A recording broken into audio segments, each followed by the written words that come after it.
할렐루야. 오늘 히브리서 강의 26번째 시간입니다. 자, 오늘 본문 보겠습니다.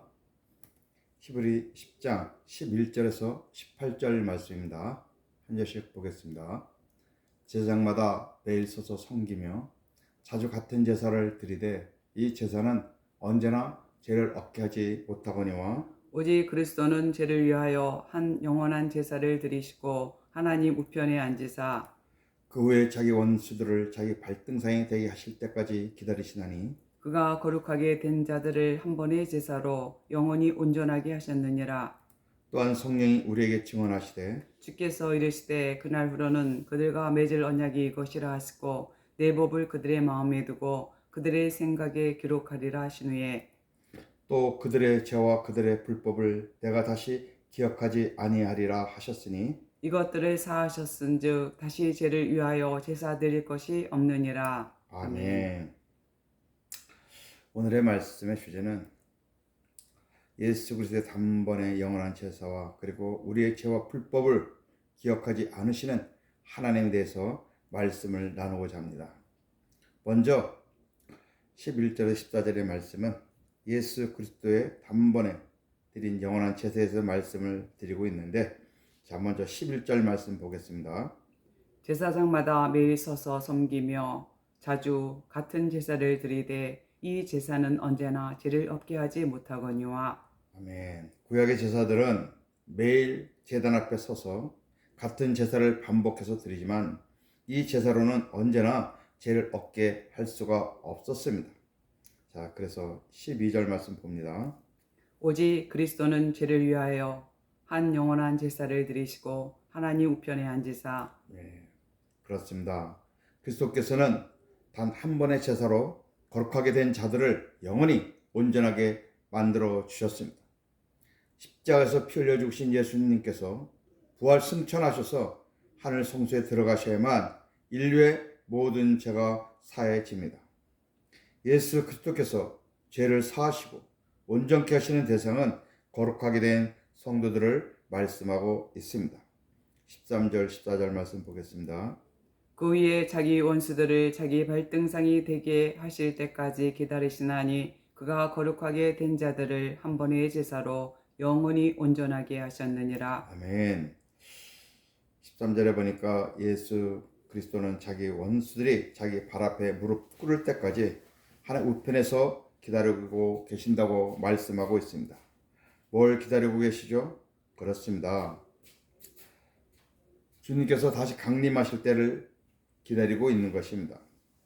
예수 그리스도는 세상의 죄악이 하늘의 사무침으로 인하여 세상을 심판하시러 즉 마지막 강림하실 때까지 하나님 우편에 계십니다.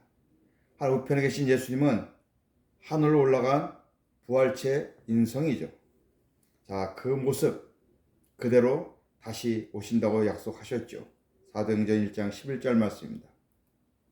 갈릴리 사람들아 어찌하여 서서 하늘을 쳐다보느냐. 너희 가운데서 하늘로 올려주신 이 예수는 하늘로 가심을 본 그대로 오시리라 하였느니라. 아멘.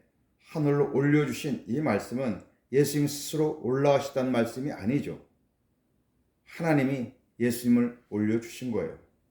모든 것이 전부 다 하나님이 하시는 겁니다. 구원의 사역은. 어떻게 오시나요? 가시적 강림입니다. 가시적. 올라가신 그 모습대로 우리 눈에 보이는 모습으로 다시 강림하신다는 것이죠. 부활체로 육체적 강림을 말씀하고 있습니다. 눈에 보이도록 올라가신 그대로 영광적 강림을 할 것을 말씀하고 있습니다. 초림과는 다르죠. 언제 오십니까? 그날과 그때는 예수님도 모르고 오직 아버지만 아신다고 말씀하셨습니다. 예수님의 승천을 하나님 올리셨듯이 마지막 강림도 하나님이 보내셔야 하십니다. 사랑하는 성도 여러분, 기억하십시오. 예수님은 자기 스스로 하신 일이 아무것도 없습니다. 아버지께서 말씀하시고 가르쳐 주셔야만 행할 수가 있습니다. 마지막 강림도 마찬가지죠. 마태복음 24장 32절에서 36절 한 절씩 보겠습니다. 무화과 나무의 비유를 배우라. 그 가지가 연하여지고 잎사귀를 내면 여름이 가까운 줄을 아나니 이와 같이 너희도 이 모든 일을 보거든 인자가 가까이 곧 문 앞에 이른 줄 알라. 내가 진실로 너에게 말하노니 이 세대가 지나가기 전에 이 일이 다 일어나리라. 천지는 없어질지언정 내 말은 없어지지 아니하리라. 같이 봅니다. 그러나 그날과 그때는 아무도 모르나니 하늘의 천사들도 아들도 모르고 오직 아버지만 아시느니라. 아멘. 주님이 다시 오시는 그때는 아무도 모른다는 것입니다.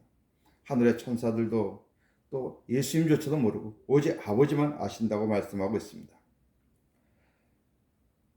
15절 18절에서는 우리의 죄와 불법을 다시 기억하지 않으시는 하나님에 대해서 말씀을 나누고 있습니다. 15절 16절 말씀 보겠습니다. 또한 성령이 우리에게 증언하시되 주께서 이르시되 그날 후로는 그들과 맺을 언약이 이것이라 하시고 내 법을 그들의 마음에 두고 그들의 생각에 기록하리라 하신 후에 아멘. 성령께서 증언하시기를 주께서 이르시되 그날 후에 그날이 언제입니까? 오순절 성령 강림을 말씀하고 있습니다. 그날 후에 내가 그들과 맺을 언약 바로 새 언약이죠. 새 언약이 이것이라.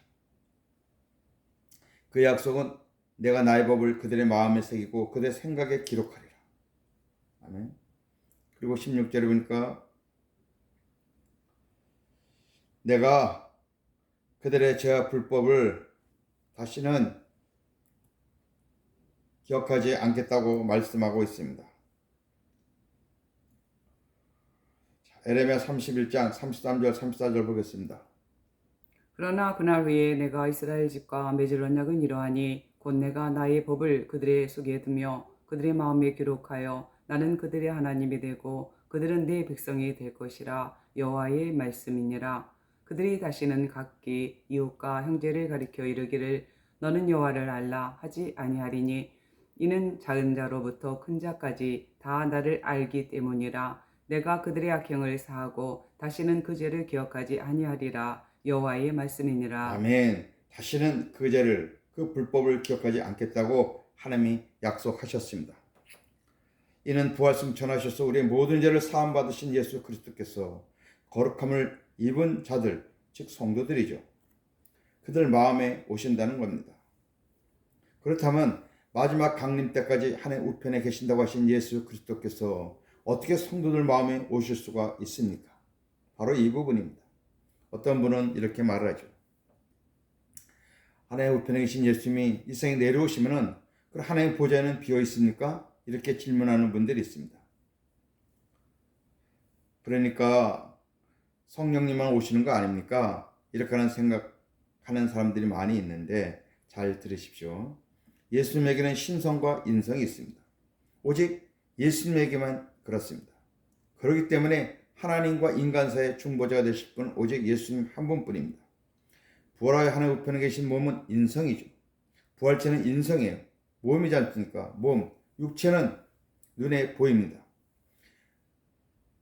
마지막에 하나님 나라 올라가실 때 우리 눈에 보여주고 올라가셨듯이 장차 오실 주님은 우리의 눈에 보이도록 오신다는 것입니다. 그러나 성도들, 즉 우리들 마음 안에 영으로 오시는 그리스도는 신성입니다. 영으로 오신 그리스도와 성령은 다릅니다. 오순절 삼위 하나님이 오신 것입니다. 중요한 사실입니다. 우리 안에 성령님만 예수님 오신 것이 아니라 하나님 아버지도 오셨다는 것입니다. 예수 그리스도는 새 언약을 이루시기 위해 오순절날 성령과 함께 성도들 안에 오셔서 그들의 마음과 생각을 말씀으로 다스리십니다. 따라서 성도들은 주님의 말씀을 듣고 살아야죠. 17절 말씀 봅니다. 또 그들의 죄와 그들의 불법을 내가 다시 기억하지 아니하리라 하셨으니 아멘. 죄와 불법을 다시 기억하지 않는다고 재차 말씀하십니다. 예수 그리스도는 하나님 성소에서 하나님부터 우리의 모든 죄를 사함 받으시기 때문에 자기를 바라는 성도들 안에 죄와 상관없이 들어오십니다. 아멘. 믿으셔야 됩니다. 비록 우리가 신적으로는 죄인의 모습이지만은 그러나 우리가 주님을 영접함으로써 하나님의 자녀로서 인정받으면은 그 즉시 우리의 모든 죄는 사함을 받는 것입니다. 히브리서 9장 28절도 보겠습니다. 이와 같이 그리스도도 많은 사람의 죄를 담당하시려고 단번에 들이신 바 되셨고 구원에 이르게 하기 위하여 죄와 상관없이 자기를 바라는 자들에게 두 번째 나타나시리라. 아멘. 성도들 안에 오신 주님은 성도들의 죄와 불법을 기억하지 않으신다고 그러셨습니다. 그래서 성도들에게 그 어떤 죄나 불법을 묻지 않으십니다. 아멘.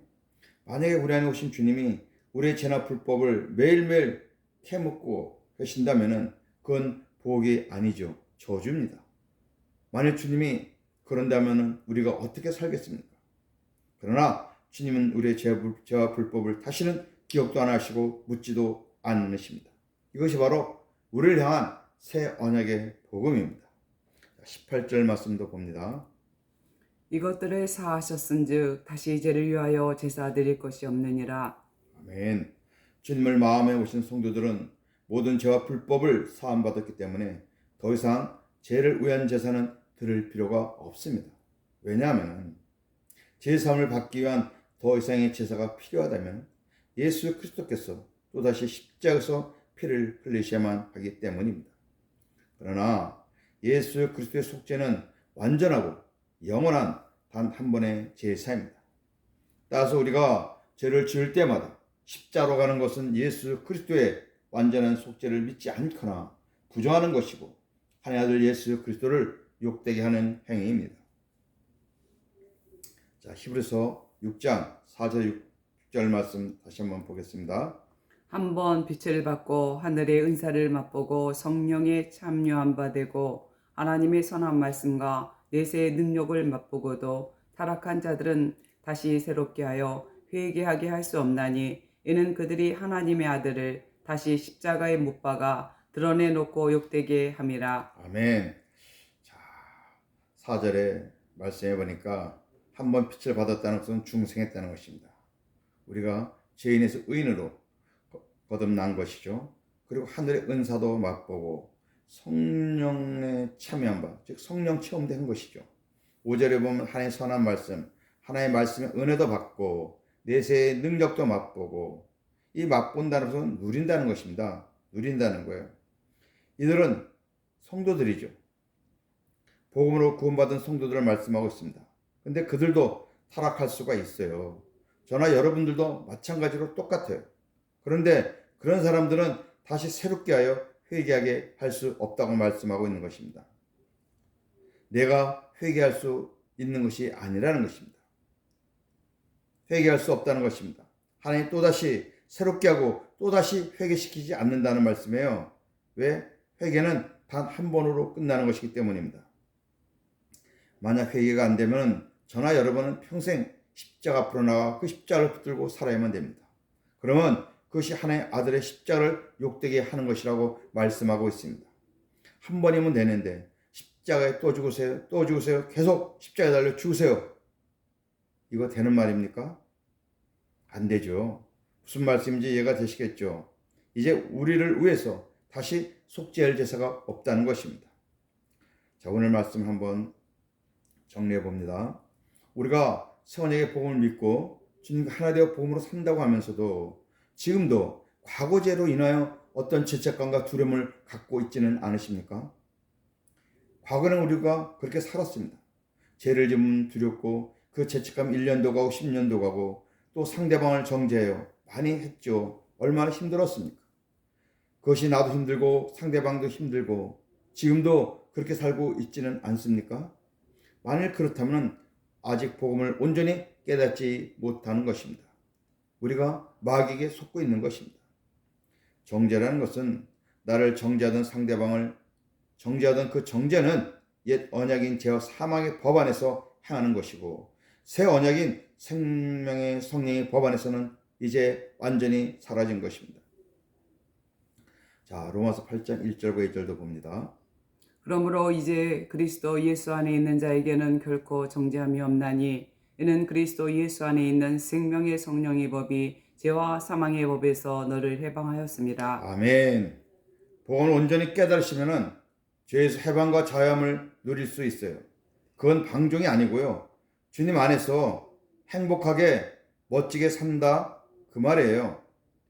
친밀하게 살 수 있다는 그 말씀입니다. 막 두렵고 무섭고 죄책감 그런 거 말고요.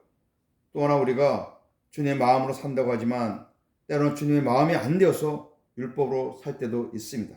그렇죠? 저도 그렇습니다. 근데 율법으로 살면 피곤해요. 힘들어지고 낙심하여 지치게 됩니다. 그렇지 않습니까? 이럴 때 우리는 어떻게 해야 다시 회복될 수 있을까요? 과거에는 회복되는 방법을 몰라서 우리가 고민했습니다.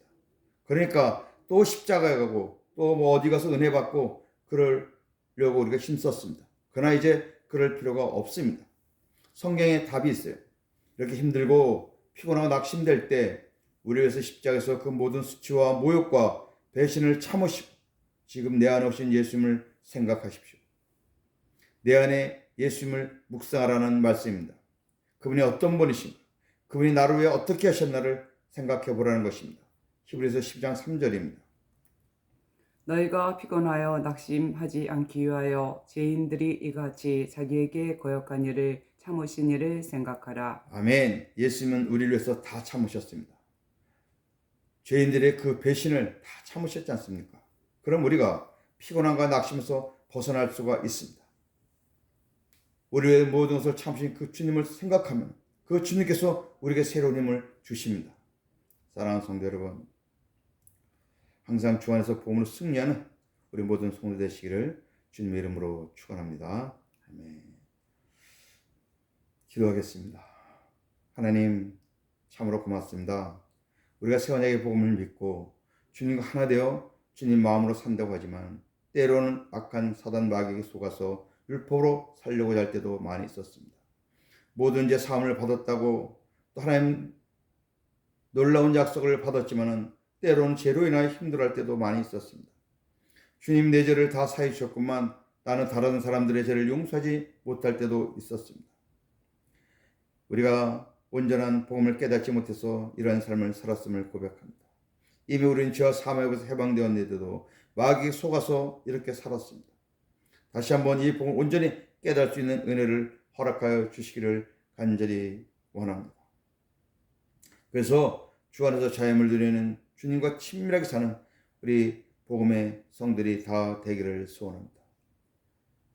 항상 주 안에서 복음을 승리하는 우리 모든 성도들이 될 수 있도록 축복하여 주시옵소서. 모든 말씀을 예수님의 이름으로 간절히 기도드립니다. 아멘.